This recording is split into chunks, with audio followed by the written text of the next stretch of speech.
Assalamu alaikum wa rahmatullahi wa barakatuh.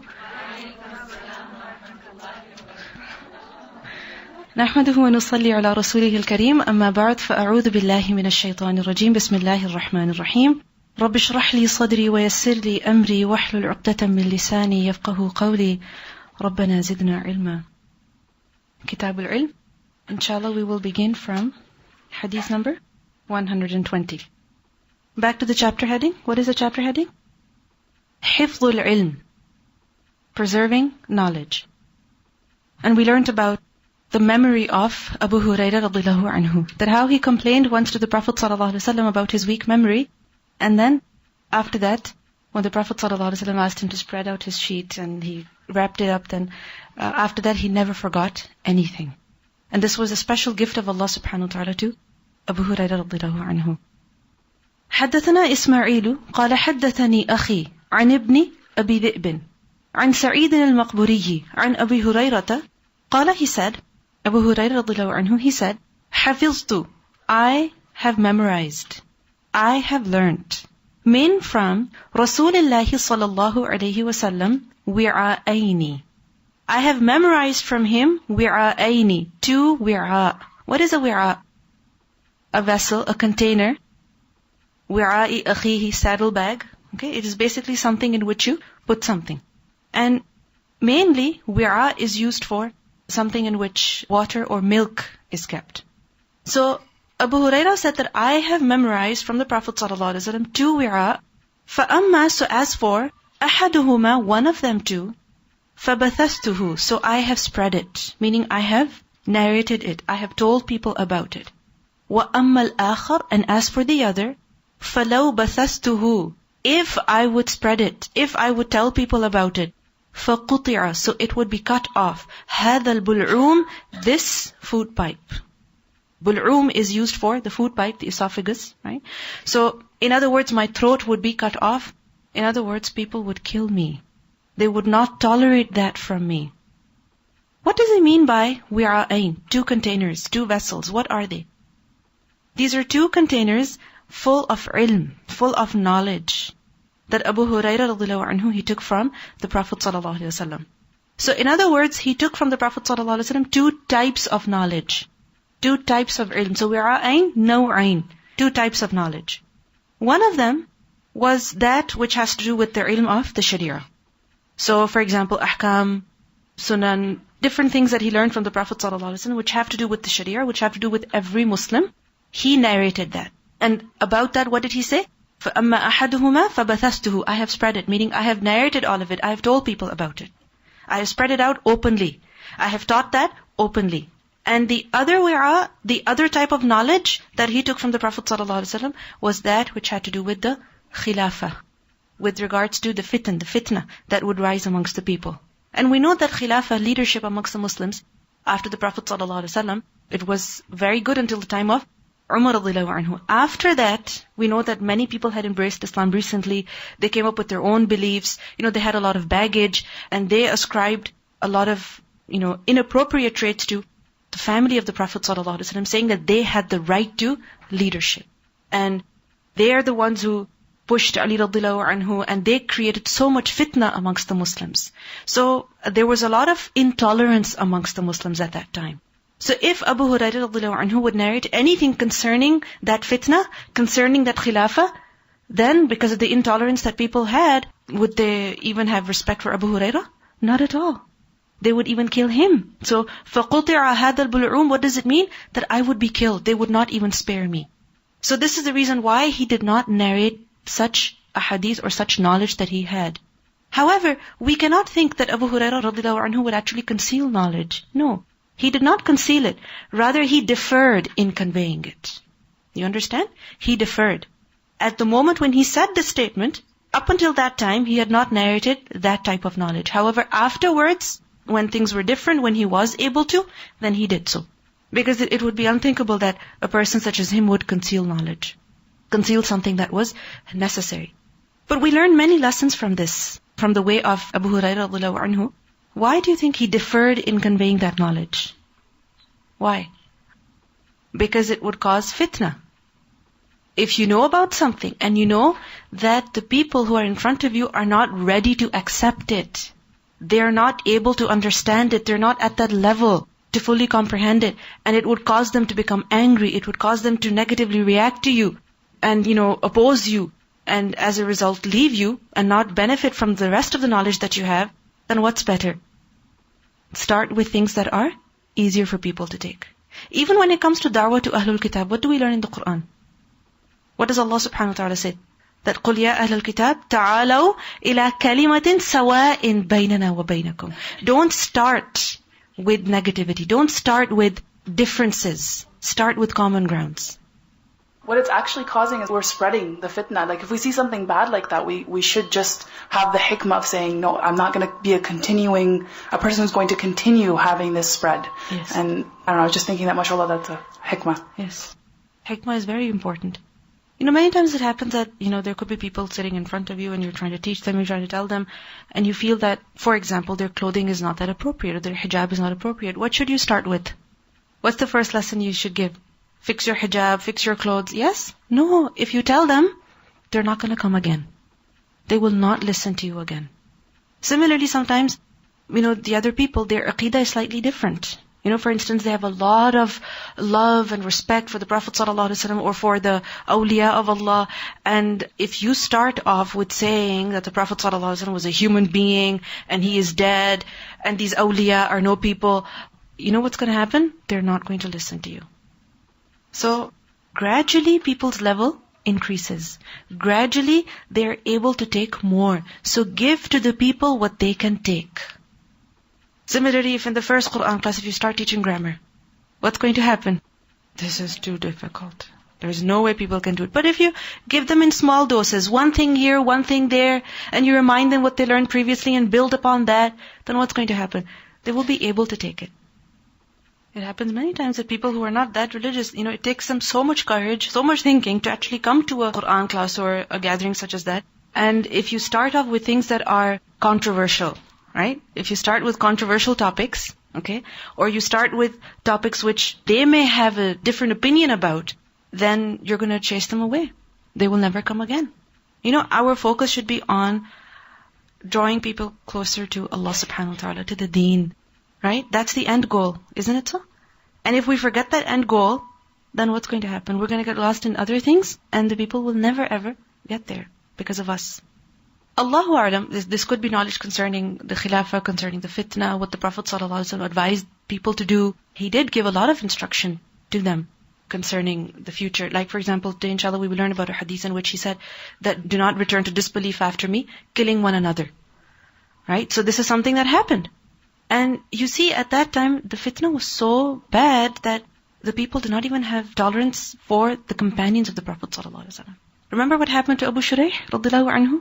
When he told that person, what did he say? I know better than you. I know better than you. And we know about other people who actually went to the extent of killing the companions of the Prophet ﷺ. So this is why he said that if I were to say that, I would be killed. This teaches us a very important lesson, another very important lesson, and that is that when you're not that strong, don't call for trouble. Don't ask for trouble. Don't invite it. When you're strong enough, when you think you can deal with it, then be brave and stand up. But until you get there, don't try to be bold, because otherwise what's going to happen? You're going to suffer. You're going to be finished. Remember that all of the knowledge that the Prophet ﷺ taught, that is beneficial. We cannot say that it causes fitna. No, it is beneficial. But the situation of people, the times, they're different. The circumstances are different. In some situations, the same knowledge which a person would take very seriously to heart and it could change him completely, in another situation that would have a completely different effect. Isn't it so? This is just like water. It's very beneficial. Isn't it so? If you give it to a thirsty person, they will drink it, it will really benefit them. But if you pour water on a marble floor and somebody walks on it, what's going to happen? They can fall and injure themselves. So can you blame water? No. You have to be careful as to where you pour it, how much you pour, and how you pour. That's necessary. You see this in the Quran as well, how gradually things are built up. And, I remember somebody was once talking to me about how, one of their relatives, they don't wear hijab and she doesn't know how to talk to them and she doesn't know how to make them understand. I said, don't start off with hijab. Worry about other things. If you think about it, in the Quran, where is hijab mentioned? In the first juz? In the second juz? No. When? In Surah An-Nur, in Surah Al-Ahzab. Isn't it so? So why do you want to make that the first lesson? Let them, start praying. Let them develop the fear of Allah. Let them develop the fear of the akhirah. The fear of, not obeying the commands of Allah subhanahu wa ta'ala, what the consequences are of that. So then when a person builds gradually, then he's able to take it. Like we see in Sahih Bukhari, the first lesson is of niyyah. Start with the basics, the most important things. She just came and she asked me just a few things about the neighborhood. And then she started saying, so you always wear the head covering. And I said, yes. So she said, what will happen if you don't wear it? Then I said, nothing. I felt like the way she was saying it, because she saw me walking with my husband, with a big beard. So I felt like maybe she thought that I was being oppressed or something. So I just told her nothing. I said, I don't know if you know about Islam. You are the one who can control the conversation, basically. Instead of fixing their misconceptions or saying, oh yes, this is an obligation, I have to do this. That's not as important as them knowing that you have the belief in one God and the 5 pillars, for example. So I started telling her, before you understand this, let me tell you what Islam is all about. Yes. And then when I told her, she was just she was kind of quiet. And her kid had a really bad injury or something, so she was sharing that. I said, sometimes bad things happen, but they're meant to be something good.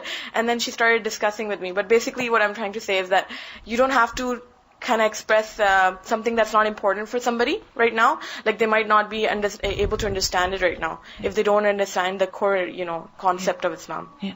And one more thing is that we should maintain balance. Sometimes it happens that people just want to talk about things that others are ready to take and they want to listen to, and they'll be perfectly fine, they'll be happy to hear those things. And anything that they don't want to hear, we don't mention that at all. No.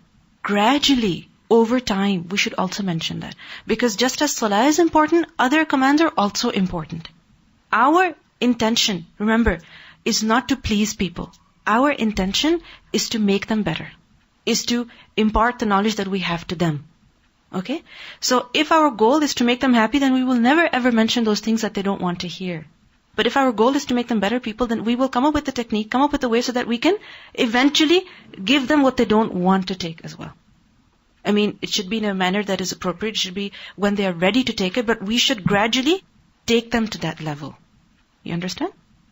That we see here that Abu Hurairah radhiyallahu anhu, he knew about something, but he knew that it was better not to mention that. So he kept silent with regards to that. And many times if we know about something that's controversial, people have different opinions about, there's a heated argument about it, we love to talk about those things. We love to discuss them. I've made this, a rule for myself. Anytime something controversial comes up, I don't like to discuss such things. It's quite possible you talk to somebody and you try to explain to them what you think, what you have found out. They have a different viewpoint. And they're very firm on it. And you're also firm on it. Then we should not become divided over it. Stop talking about it. And there are some things which, there has been ikhtilaf from the very beginning. So how do you think you can solve that today? You can't. So you have to accept it as it is. Whatever you understand to be the best, you accept that, you stick to that, but don't enforce it on other people because it's going to lead to division. It's going to lead to ikhtilaf. It's going to lead to a greater fitna. We've studied the hadith regarding the Rabbani who yurabbin nasa bi sagharil ilmi qabla kibarihi. So this is almost that. When the nas are not ready for kibaril ilm, then he wasn't giving it. For girls, age 13 to 20-ish. And I found out that they didn't even, their parents would, force them to come to the group, and because they thought, they could just send their kids there and they'll magically become better Muslims. But I found out that rather than, we would do tafsir and we would do hadith and everything, but I would always keep this part where it wouldn't be, me teaching them, and we would just sit there and discuss things.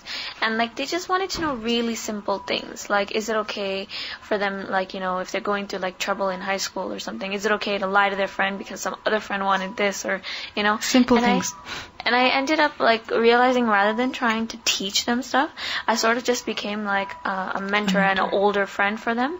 And then they wouldn't ask their mom things like, Ami, is it okay to do, fast like this if I'm doing this or whatever. They would always come to me. And it was only because they had like this safe sort of relationship with me where I would know their weakness and I would know that, they're not wanting to not follow the deen. It's just that they needed a safe place to figure it out. Yes. It's like, I remember me and my coworker, one time we were just working, we were just talking, and she was asking me different questions about Islam and stuff like that. And one thing that she asked me, she was like, if you didn't wear that dress, or if you didn't wear that, like, hijab and stuff, like, would anything go wrong? Like, what would your parents say? Like, do they force you and stuff? And I was like, no, I do this because I want to. And she's like, because previously one of our old managers, she asked him the same question, like, what would happen if your kids just didn't do this, like, practice your faith one day? He said, I would disown them. So then she was shocked. And then when I told her, that's why she had, like, this look on her face, like, oh, so you guys, it's okay, right? It's like, yeah. Many times when it comes to da'wah, we should talk about simple things, basic things that are related to, the person that we're talking to. The other day somebody was telling me that there was a recent convert somewhere and they went to see them and there was another person there as well. And the other Muslim person, he kept talking about controversial things, that the other person was not ready to hear, or the people who were there were not ready to hear. So Islam is not just controversial issues. Okay? There's much more beauty to our religion. And we should focus on that as well. Bab al-insati lil-ulama. Al-insat, listening attentively, listening silently, to who? Lil-ulama, to the scholars. Meaning, paying attention to what they're saying, being silent in the majlis, listening carefully to what they're saying. Insat is to listen to something attentively. How? By being silent, quietly. Because if a person is talking, then what will happen? He will not be able to listen. If you talk, you cannot listen. And if you're talking, then you cannot even understand what the other is saying. Even if you can hear their words, but you can't fully comprehend what they're saying, then your focus becomes something else. And, there are many things that we can multitask, like, for example, cooking and doing the dishes. You can do this at the same time, but you cannot listen and talk at the same time. This is something that you can't do. You can do many things, but this you can never do. So this insat is necessary. Istimar is what? Istimar is to listen attentively. But insat is slightly more than that. How? That it is not just to listen attentively, but also silently, quietly. So that all of your senses are focused on gaining what the other is giving. It is also said that insat is with both eyes. Al-Mutarrif, he said, al-insat min al-aynayn. What does that mean? That insat is not complete except with looking as well. That if a person is looking down, looking away, then that is not insat. Remember Abu Shuraih radhiyallahu anhu, what did he say? I heard with my ears and I saw with my eyes and I remember in my heart. That is insat. And this is something that is very important in order to gain knowledge. It is said that the first step of gaining ilm is istimar. The second is insat. The second is insat. So the first is istimar, listen at least. The other is insat. And then hifz. And then amal. And then nashr. First is istimar, listening attentively. Insat, being silent. Hifz, memorizing, remembering what a person has heard, what he has seen. And then amal, not just memorizing but also acting on it, not just keeping it to yourself but nashr, spreading it as well. The chapter heading is Al-Insat lil-Ulama, listening attentively to the scholars. We're supposed to adopt silence and listen attentively for two reasons. First of all, to show respect. Because if a person is talking and you start talking, then what does it mean? That you don't care about what they're saying. What you have to say is more important. So the first reason is to show respect, to show adab. And we know that when it comes to gaining knowledge, adab is essential. If a person does not observe proper adab, then he cannot gain and he cannot give. Secondly, to understand correctly, to receive fully, and thus benefit from what a person has learned and also benefit others. Because if a person is talking, he's distracted, then his level of understanding will not be the same as the one who was listening attentively. When it comes to the Qur'an, when the Qur'an is being recited, what have we been commanded to do? To adopt silence over there. Why? Because it would be disrespectful that a person talks at that time. And if he talks, he will not be able to listen and pay attention and understand and take benefit from what is being read. Allah subhanahu wa ta'ala tells us in the Qur'an, وَإِذَا قُرِئَ الْقُرْآنِ فَاسْتَمِعُوا لَهُ وَأَنصِتُوا. Similarly, when it comes to the statements of the Prophet sallallahu alaihi wasallam, in his life, when he was to say something, or when he would be at a majlis, the companions were told to lower their voices. إِنَّ الَّذِينَ يَغُضُّونَ أَصْوَاتَهُمْ عِنْدَ رَسُولِ اللَّهِ أُولَٰئِكَ الَّذِينَ امْتَحَنَ اللَّهُ قُلُوبَهُمْ لِلتَّقْوَى. So, observing silence in the presence of the Prophet ﷺ is also something that is essential. Likewise, when his hadith are being narrated, when his hadith is being studied, then at that time also we have to pay a lot of attention, and that is not possible except with silence. And we see this in the past, that how when the people would gather together to learn hadith, they would observe silence. They would remain silent. They would not talk at that time. And scholars, who are they? Ulama are the warathatul anbiya. They are the heirs of the prophets. So, just as our etiquette is to be with the hadith of the Prophet ﷺ, it is to be with the ulama as well. So when the ulama, when they are teaching something, when they are instructing, then what should our behavior be? That we should also observe silence over there. And those people who create noise, who don't want that the haqq should be heard, then this is something that is extremely disrespectful and extremely disliked. We learn in the Qur'an that وَقَالَ الَّذِينَ كَفَرُوا لَا تَسْمَعُوا لِهَذَا الْقُرْآنِ وَالْغَوْا فِيهِ. Make noise. So making noise at the time when something important is being recited, narrated, taught, this is something that does not befit a believer. This was the trait of who? الَّذِينَ كَفَرُوا. So when we are in a gathering of knowledge, it is necessary that we maintain silence over there out of respect. And in general also, whenever it is expected of us that we be silent and we listen attentively, then we should observe this etiquette. For example, if our mother is telling us something, if our father is telling us something, a friend is advising, an elderly person is advising us, then at that time should we start talking amongst ourselves? No. First of all, najwa is something that is not liked at all. And then on top of that, if somebody is advising us, talking to us, and we say, well, they're not the Qur'an, they're not the Prophet ﷺ. No. In general also, this is an adab that a believer should maintain. Whenever he's expected to remain silent, he should be silent over there. For instance, it happens that if a person is in a classroom where religion is being taught, he will be, very proper. But when it comes to a classroom where something else is being taught, many times people don't pay that much attention over there. حديث حدثنا حجاج قال حدثنا شعبة قال أخبرني علي بن مدرك عن ابن أبي زرعة عن جرير أن النبي صلى الله عليه وسلم جرير رضي الله عنه, he said that the Prophet صلى الله عليه وسلم قال له, he said to him, في حجة الوداع, at the time of حجة الوداع, farewell pilgrimage. He said to him, استنصت الناس, استنصت, نون صاد تا, same root, insat. Istansit, sinta, what does that mean? To seek, to ask. So istansit meaning ask. Istansit in nas, ask the people to become silent. Ask the people to be silent.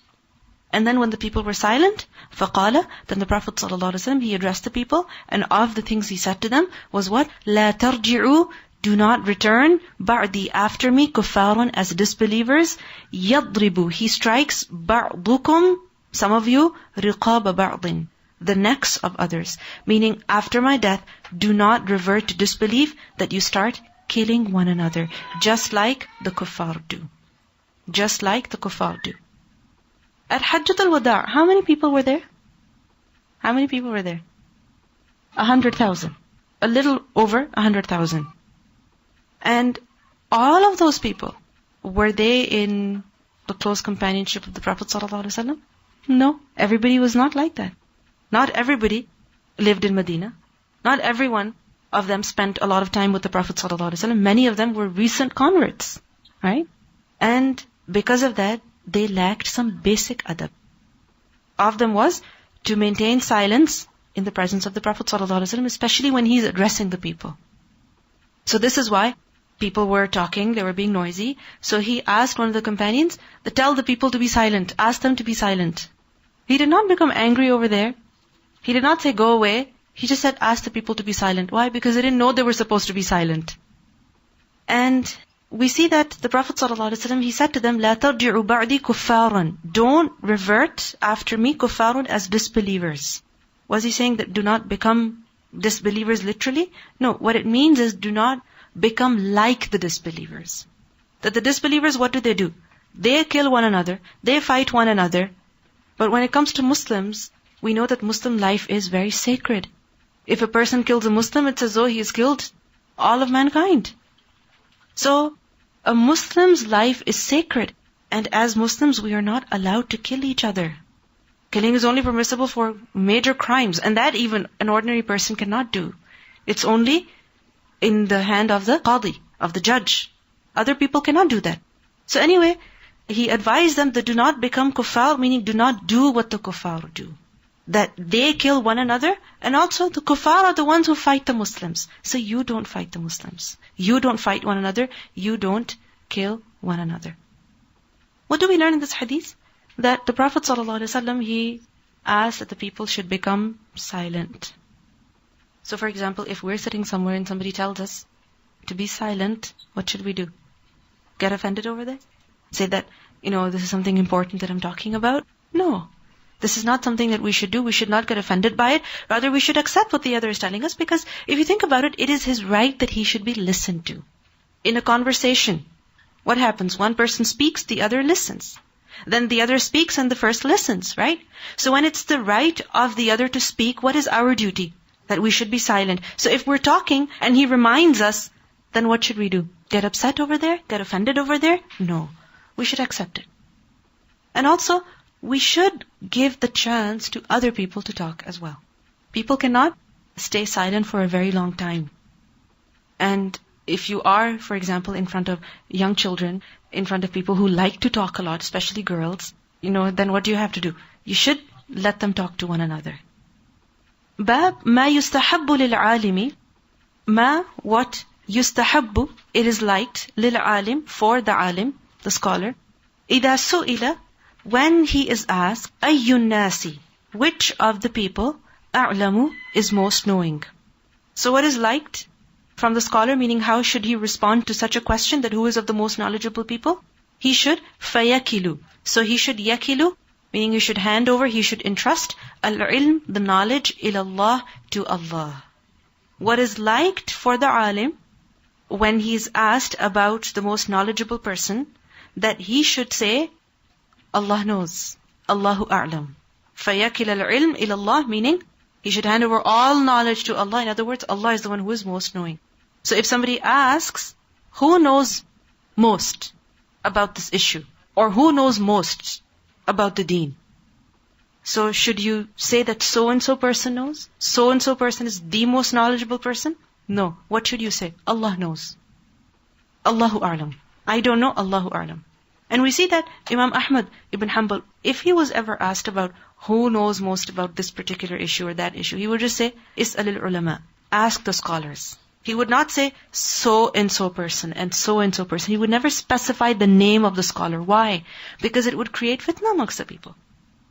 At that time especially, people were they loved their scholars and they loved their teachers and they loved their imam. If you ever spoke against their imam, then that's it. Even today. So, this is why Imam Ahmad ibn Hanbal, he would say, Is'alil ulama, ask the scholars. He would never specify so-and-so scholar. What do we learn from this chapter heading? That the alim also has to observe proper adab. When it comes to ilm of the deen, it's not mere information. It comes with a lot of protocol. Protocol, adab that the seeker has to observe, and the adab that the giver also has to observe. So of the etiquettes that the teacher, the scholar must observe is that first of all, he must never think that he is the one who's most knowing. And then he should not pass judgments concerning other people. Whenever he says something, he should say, Allahu a'lam. Allah knows best about this. This is what I think, however, Allah knows most about this. This is according to the best of my knowledge, according to the best of my ability. Beyond that, Allahu a'lam. And this is why we see that many times when you read a fatwa, at the end what is mentioned? Allah knows best. Allahu a'lamu bis-sawab. There's also one more important thing that we learn from this. That should we pass judgments concerning other people? Positive or negative? Should we? No, we shouldn't. So for example, if we say, that person is the best speaker. That person is the best scholar. That person is a specialist in this and he's the only one who knows about this. Should we pass the judgments? No. Or should we say things like, negative even, that person does not know anything? No. We are no ones to pass judgments on other people. And remember that people's state, it changes. One day a person is very, you find a fault in them, and tomorrow that fault is nowhere to be seen. One day they are very effective and the other day not at all. So the state of people who are alive, it keeps changing. We are not supposed to judge them. Who judges? Allah subhanahu wa ta'ala. And when is a final judgment made concerning a person? When he dies. When he's gone. No, when it comes to like praising somebody. Like for example, that person, mashallah, she reads the Quran very beautifully. Or she knows her translation really well. Or she brings very good examples. Or she did her research really well. It's good. But you don't say, this person did the best. Because this is best according to you. These presentations that you had recently, I attended one of the groups and I heard, some people and I liked some things and I thought some things needed improvement. And I was just listening to the discussions that people were having later on. And they were saying, her example was the best. Her introduction was the best. Her introduction, not that impressive. And I had different opinions. Everybody looks at things with their own mind. So people differ. And what you might think as very best, the other might not think like that. What you might think is not the very best, and the other person might think that it is the very best. So we should not make judgments concerning other people. Now this doesn't mean that you don't get marked. No, you do get marked. Okay, because there were certain criteria on the basis of which you were supposed to be marked and given your feedback. But it would be incorrect to say this person is the best. There's no one better than them. We are not allowed to say that. Because remember, if you make, for example, a positive statement concerning somebody, they're the best, then what do we learn in the hadith? You're breaking their back. Isn't it so? Praising somebody on their face, you're ruining them, you're destroying them. You could corrupt their intention. And that's the greatest injustice you could do to them. That's the greatest harm that you can cause them. We think that when we're praising somebody on their face, we're doing them a favor. We're being so good towards them. But if we praise somebody in a very exaggerated way in front of them, then we're destroying them. And negative statements even, negative judgments concerning people, we are shattering them. Isn't it? Somebody has put in so much effort to do something and you're like, not that impressive in front of them or in front of other people, and they find out about it, you are ruining their confidence. So be very careful with regards to this. Another very important lesson that we learn in this is that a person should not consider himself to be the most knowledgeable person, because in this chapter heading, the alim, when he is asked who is the most knowledgeable person, he should never say that I am, as we will learn in the hadith later. It's the hadith of Musa a.s. and Khadr. So a person should never think that he has the most knowledge, no matter how much he has, because it's quite possible there's somebody out there who knows more than them. Isn't it? And we see this. It's quite possible you think about somebody, they know the most, mashallah. You might think about that. But then you hear a lecture of another scholar and you're like, wow, now that's impressive. So people vary in their levels, and you should never think that you know the most, even from a small group of people, because there's always people who know more than you. And we also learn in this that we should avoid asking such questions such as who knows best and who is best at this. We should not even put other people in fitna, in a difficulty. But there's one issue that we must understand over here. If somebody asks you, who is the most knowledgeable person? What do you say? Allahu A'lam. But if somebody asks you, who is the most knowing concerning this issue, concerning this matter, and you know that there is a person who is a specialist in that field, who's an expert in that field, then should you specify their name? Yes, you should. Why? Because you're not saying that they are the best in all types of ilm. They have this kind of knowledge, and as far as you know, they are the best in that. This is just like if you know about the best doctor concerning a particular issue, then you refer their name. حدثنا عبد الله بن محمد قال حدثنا سفيان قال حدثنا عمرو قال أخبرني سعيد بن جبير. Sa'id ibn Jubayr, he informed me. قال, he said, قلت, I said, لابن عباس, to Ibn Abbas. So Sa'id ibn Jubayr, he said to Ibn Abbas, Inna indeed Nawfan, Nawf al-Bikali. Nawf al-Bikali. Who is this person? He was a Tabi'i. He was a Tabi'i, and he was the stepson of Ka'b al-Ahbar. Do you know about him? Who was he? The Jewish leader.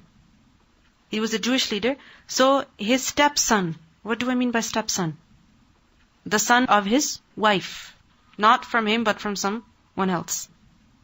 So Nawf al-Bikali was the stepson of Ka'b al-Ahbar, and obviously he was a Muslim, Nawf al-Bikali. This is why we call him a Tabi'i. His father was not, but he was. And he used to narrate Isra'iliyat. Why do you think he would narrate Isra'iliyat? His father was Jewish. So obviously he would know about it.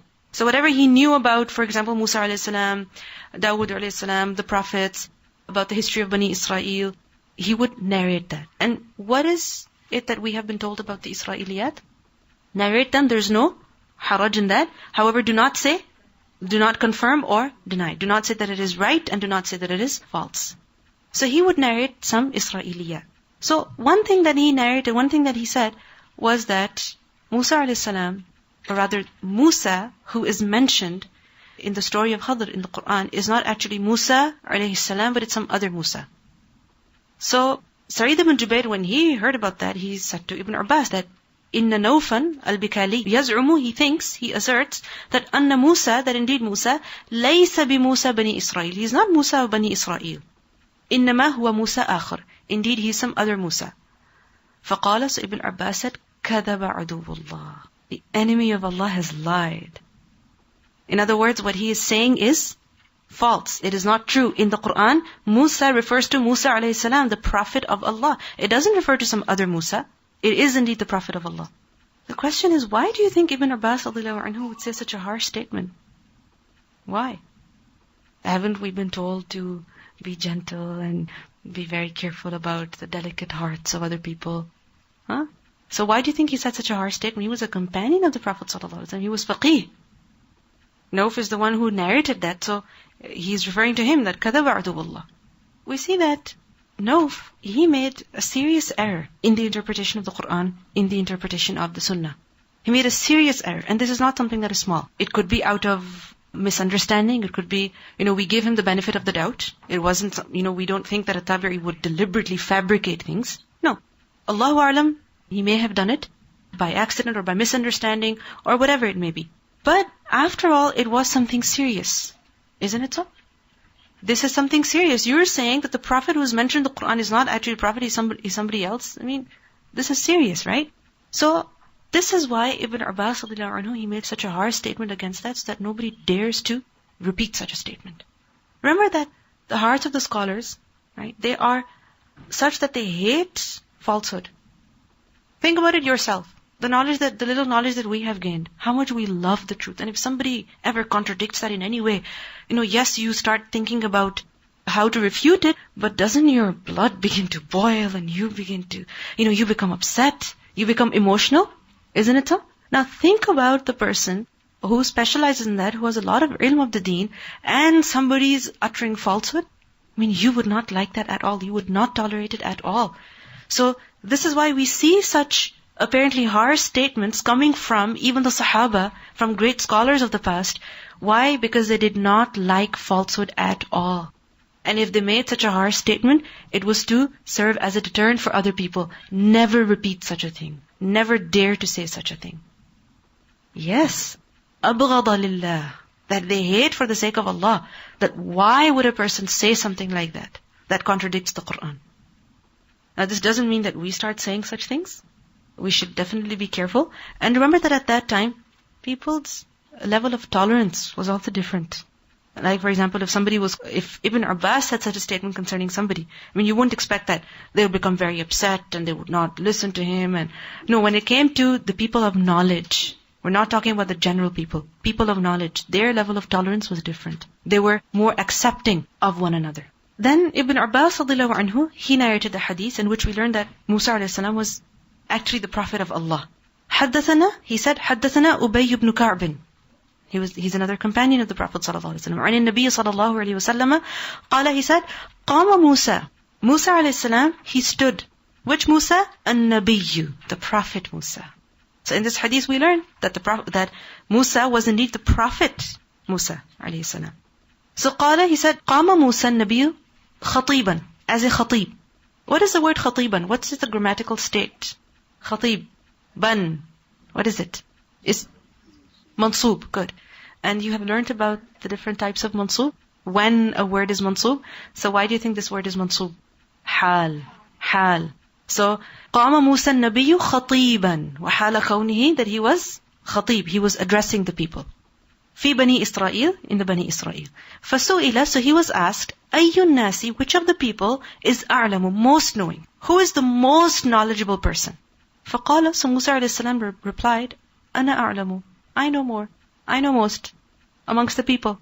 فعتب الله عليه, so Allah was angry upon him. إذ لم, because he did not يرد, he did not return, meaning he did not refer al-ilma, the knowledge, إليه, to him, meaning to Allah. Musa alayhi salam should have said at that time, Allahu a'lam. But he said, I know more, I know most. Musa alayhi salam was a prophet of Allah. He is the one who received revelation. He is the one to whom Allah spoke to directly. So when it came to the knowledge of the deen, who knew most? Who knew most from among the people? Musa alayhi salam. However, look at the question. The question was, Ayyun nasi a'lam. Who is most knowing of the people? Meaning, which person has the most knowledge of everything? It wasn't about the deen. It was in the general sense. So this is the reason why Musa alayhi salam should not have said, I. Because there were people who knew more than him concerning other matters. So this is why Allah subhanahu wa ta'ala became upset with him, that he should have said, Allah knows who is most knowing of the people. This teaches something very important. A person could be very good at one thing, but it doesn't mean that they're good at everything. We should not think like this concerning ourselves or about other people. That if we think that, for example, I'm very good at my studies, I'm very good at my Quran, my Salah, then I should never have an accident while I'm driving. You're driving, that's a different skill. And your Quran, knowledge of the Quran is a different skill. It doesn't mean that if you're good at this, you'll be good at that. Did you get it? It doesn't mean that. So, we should not make this generalization concerning ourselves or concerning other people. فَأَوْحَى اللَّهُ إِلَيْهِ, so Allah revealed to him, أَنَّ عَبْدًا, that indeed a servant, مِنْ عِبَادِي, from among my servants, بِمَجْمَعِ الْبَحْرَيْنِ, he will be at Majma', the conjunction, the meeting place of what? Al-Bahrain, of the two seas. هُوَ أَعْلَمُ مِنْكَ, he is more knowing than you. There is a servant of mine who is at the junction of the two seas, and he is more knowing than you. قال Musa alayhi salam said, Ya Rabbi, O my Lord, وَكَيْفَ, and how, bihi, to him, meaning how can I get to him? How can I meet him? How can I learn from him? فَقِيلَ لَهُ, so it was said to him, احمل, carry, حوتا, a fish. Where? فِي مِكْتَل, in a container. Miktal is a large container in which 15 sa'a can fit. Sa'a is a measure of weight, volume. So, احمل حوتا في مكتل, carry a fish in a miktal. You can think about it, if a fish has to be put in a container, it has to be big.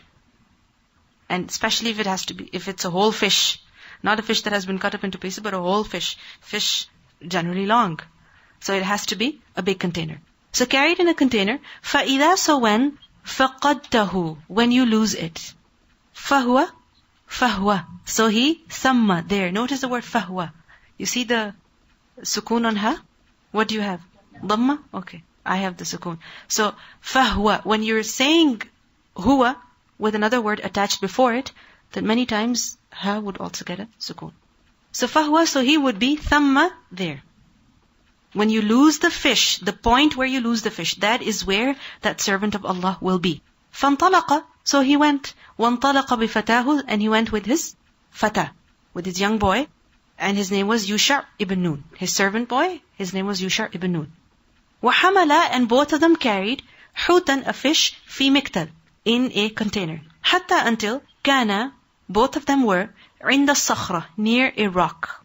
They were by a huge boulder, a huge rock. وَضَعَا, they both placed رُؤُوسَهُمَا, their heads. Meaning they both put their heads down. And وَنَامَا, and they both slept. They took a nap.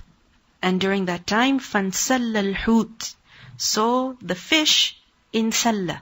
Insalla, it slipped out. It went secretly. It slipped away. It escaped. So when they were sleeping, the fish escaped. From where? مِنَ الْمِكْتَلِ.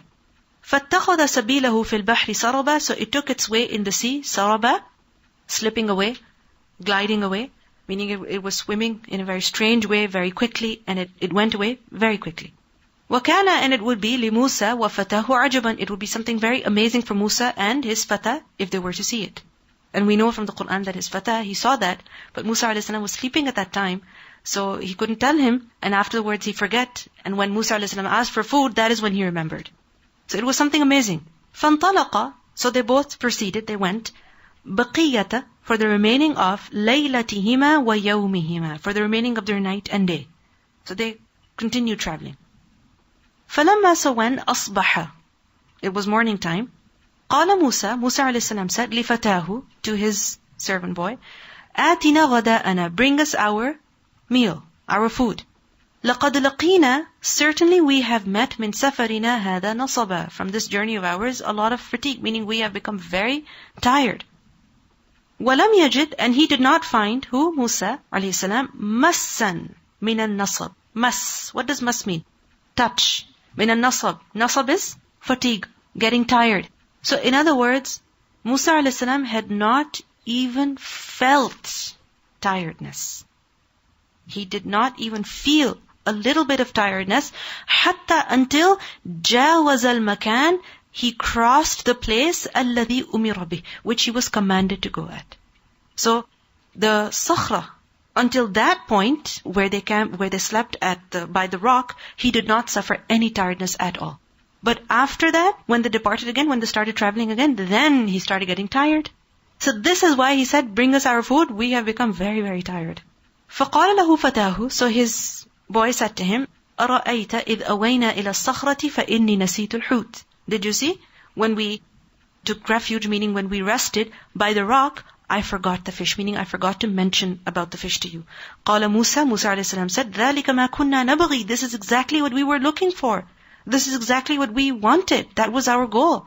فَارْتَدَّ عَلَىٰ آثَارِهِمَا قَصَصًا, so they both went back upon their athar, upon their footsteps, قَصَصًا, retracing them. So they went back because it was by the sea. So you can imagine sand. So they were looking for their footsteps. Where did they come from? And they went back, retracing them back to the rock. فَلَمَّا, so when انتهيا, they both ended at إِلَى الصَّخْرَةِ, to the rock. So in other words, they reached the rock, they got there. إِذَا, then, رَجُلٌ, a man, مُسَجَّن بِثَوْبٍ. He was musajjan with thawbin, with clothes. Musajja is someone who is shrouded, someone who is wrapped up. So in other words, he had his clothes wrapped around him. أو قال تسجى بثوبه, he had wrapped himself with his clothes. فَسَلَّمَ مُوسَى, so Musa a.s. he greeted him. فَقَالَ الْخَضِرُ, he said, وَأَنَّا بِأَرْضِكَ السَّلَامِ, and where بِأَرْضِكَ, in your land, is as-salam, meaning where are you from? Who says salam?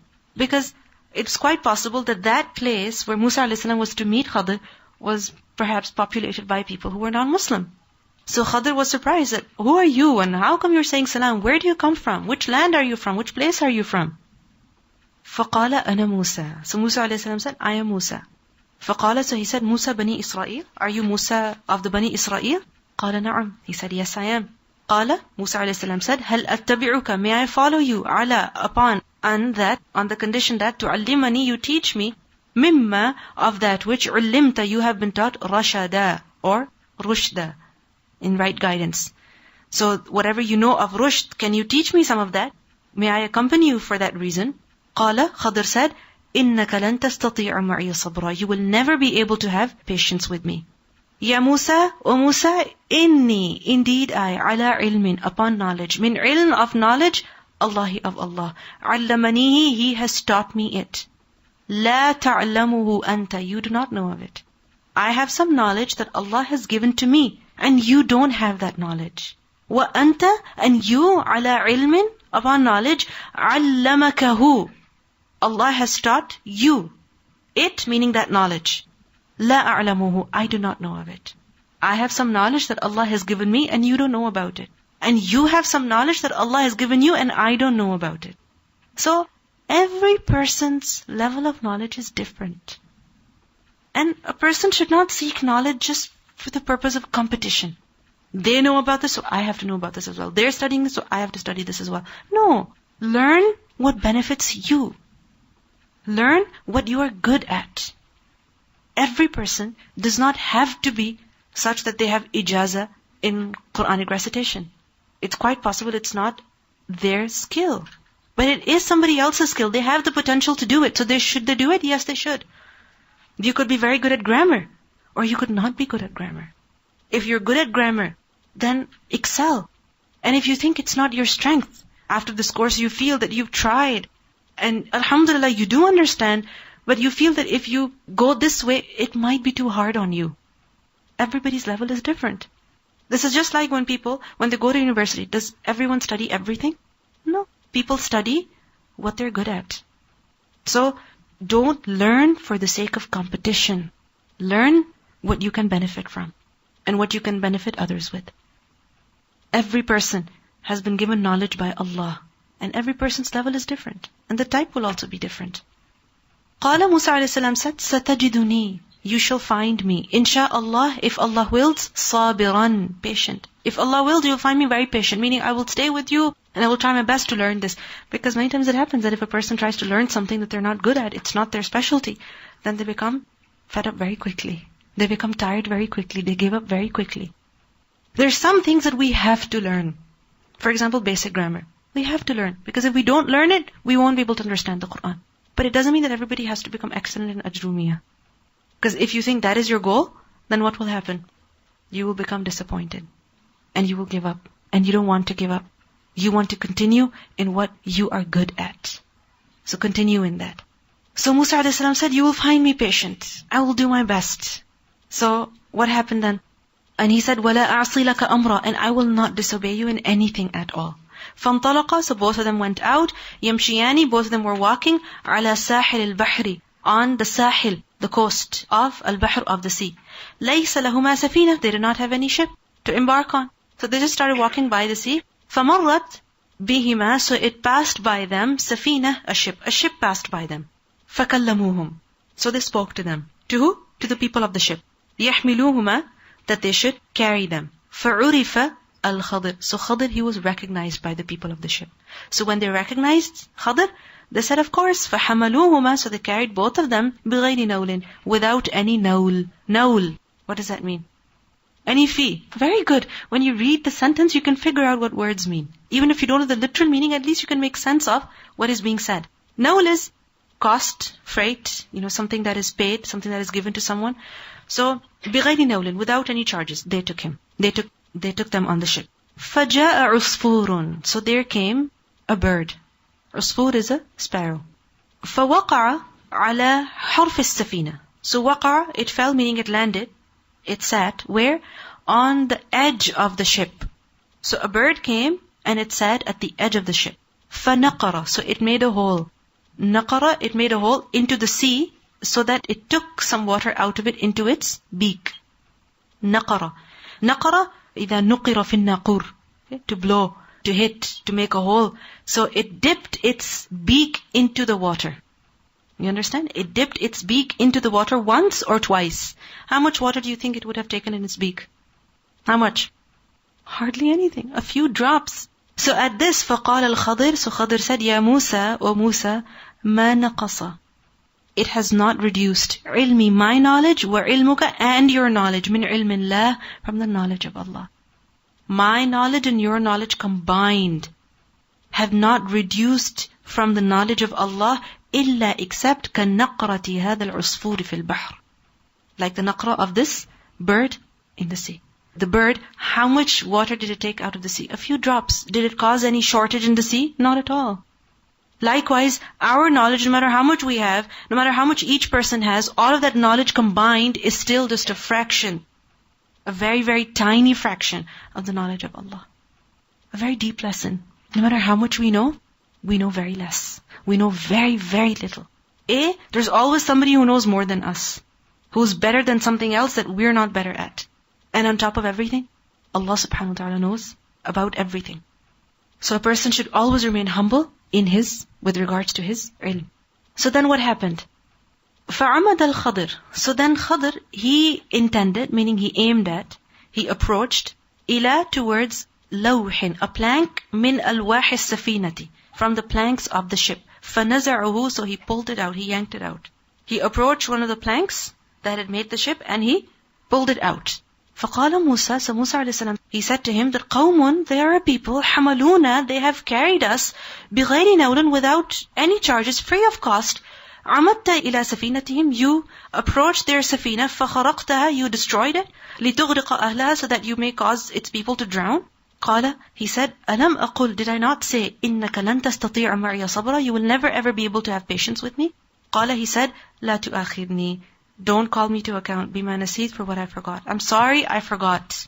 فَكَانَتِ الْأُولَى مِن مُوسَى نِسْيَانًا. فَكَانَتْ, so it was, الْأُولَى, the first, مِن مُوسَى, from Musa alayhi salam, نِسْيَانًا, or forgetfulness. This is the first time that Musa alayhi salam forgot. فَانْطَلَقَ, so both of them, they continued. فَإِذَا, so then, غُلَامٌ, there was a boy, يَلْعَبُ, he was playing, مَعَ الْغِلْمَانِ, with two other boys. So there was a boy who was playing with other children. فَأَخَذَ الْخَضِرُ, so Khadr, he took بِرَأْسِهِ, with his head, مِنْ أَعْلَاهُ, from the top, فَاقْتَلَعَ, so he pulled it out. What? رَأْسَهُ, his head. How? بِيَدِهِ, with his hands. So all of a sudden, Khadr took hold of that boy, and he pulled out his head in his hands. He killed that boy right there and then. Imagine you witness such a thing. How would you react? فَقَالَ مُوسَى أَقَتَلْتَ نَفْسًا, Musa alayhi salam said, are you killing a person, a life, zakiyatan, pure, innocent, بِغَيْرِ نَفْسٍ, without any soul, meaning that child, he did not kill any person that you have to kill him. He's an innocent child. قَالَ, he said, أَلَمْ أَقُلْ لَكَ, did I not say to you, إِنَّكَ لَن تَسْتَطِيعَ مَعِيَ صَبْرًا, that you will never ever be able to have patience with me? قَالَ Ibn Uyayna, one of the narrators, he said, وَهَذَا, and this أَوْكَدْ, more emphatic, meaning this time that Khadr reproached Musa alayhi salam, this was more severe. How? That he said, أَلَمْ أَقُلْ لَكَ, did I not say to you that إِنَّكَ, that indeed you, لَن تَسْتَطِيعَ, you will not have patience with me. So it was more severe. Because he had given him a warning before, but again, Musa alayhi salam, he interfered. He wasn't patient at that point. So what happened? فَانْطَلَقَا, so both of them went, حَتَّى, until, إِذَا أَتَيَا, when they approached أهل قرية, the people of a city, of a town, and استطعما, they both asked for food from who? أهلها, its people. So when Musa alayhi salam and Khadr, they went there to a people, they asked them for food. فأبوا, so the people refused, أن يضيفوهما, that they should take them as guests, that they should offer any hospitality to them. فوجدا فيها جدارا, so they both found a wall in there. يريد أن ينقض, it was about to fall. فأقامه, so Khadr, he fixed the wall. قال, he said, Al-Khadr, بيده, with his hand, فأقامه, so he fixed it. Meaning, Al-Khadr, he fixed the wall, how? With his hands. فقال له موسى, so Musa alayhi salam said to him, لو شئت, if you wanted, لاتخذت عليه أجرا, you could have taken on it some wage, some reward. These people didn't offer you any food, you could have charged them for the service that you gave. قال هذا فراق بيني وبينك, he said, this is it. This is my separation. This is separation between me and you. قال النبي صلى الله عليه وسلم, the Prophet صلى الله عليه وسلم said, يرحم الله موسى, may Allah have mercy on Musa. لوددنا, surely we loved, لو صبر, if he could be patient, حتى, until, يقص, it would be narrated, علينا, upon us, من أمرهما, of their affair. Meaning, only if Musa a.s. was a little more patient, so we could have learned more about what they did and what they went. The journey could have continued, and we could have learned more. There are many things that we learn in this hadith, and inshallah we will go over the lessons tomorrow, inshallah. سبحانك اللهم وبحمدك نشهد أن لا إله إلا أنت نستغفرك ونتوب إليك. السلام عليكم ورحمة الله وبركاته.